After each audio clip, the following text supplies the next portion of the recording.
Jesus had many followers. Some of them were not well respected and did not have good reputations. Yet Jesus sat down and ate meals with them. This made many of the religious teachers and officials angry with Jesus. But Jesus said, "I have not come to get those who think they are right with God to follow me. I have come to get sinners to turn away from their sins." So Jesus told them a parable about what happens when a sinful person returns to God. A parable is an imaginative story that helps people understand what's true. In the story, a father had two sons. Morning, boys! Morning, Pop Rock! A lot of work to do today. I'll get started. Good boy. A rolling stone gathers no moss.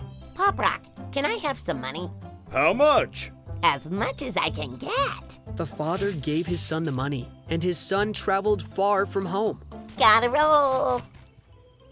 While he was away, he wasted his money on things he didn't need. Rock candy, my favorite. He chose a life of sin, a life of disobeying and not following God. I'm hungry.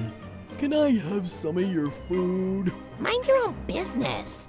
He spent all his money, then the whole country ran low on food, so now it was extra expensive to eat. I need a job. He tried working for a pig farmer, but he was so hungry he kept thinking about eating the pig's food. That's when he hit rock bottom. I should go home. Dad feeds his workers food that's full of essential vitamins and minerals. So he put the pebble to the metal and raced home.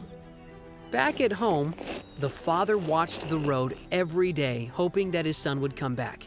And then, one day, he saw his son on the road, and he ran all the way out to greet him.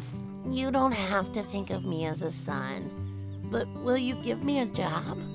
But the father had the servants bring his son the best robe, fine jewelry, and good sandals.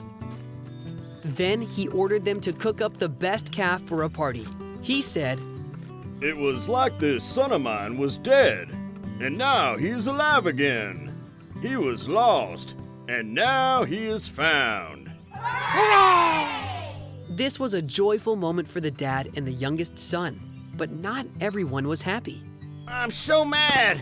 This son of yours wanted your money. He took you for granted.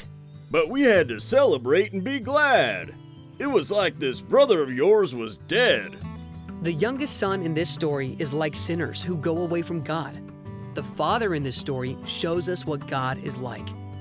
When people living sinful lives come to Jesus, they find that God has been waiting for them. He's like the father who runs to meet us because he loves us so much. His oldest son is a lot like the religious teachers who were angry with Jesus for eating with sinners. They shouldn't have been surprised or mad that God forgives others, and neither should we. We should celebrate that God forgives. Anyone who sins can have another chance. God welcomes us no matter what.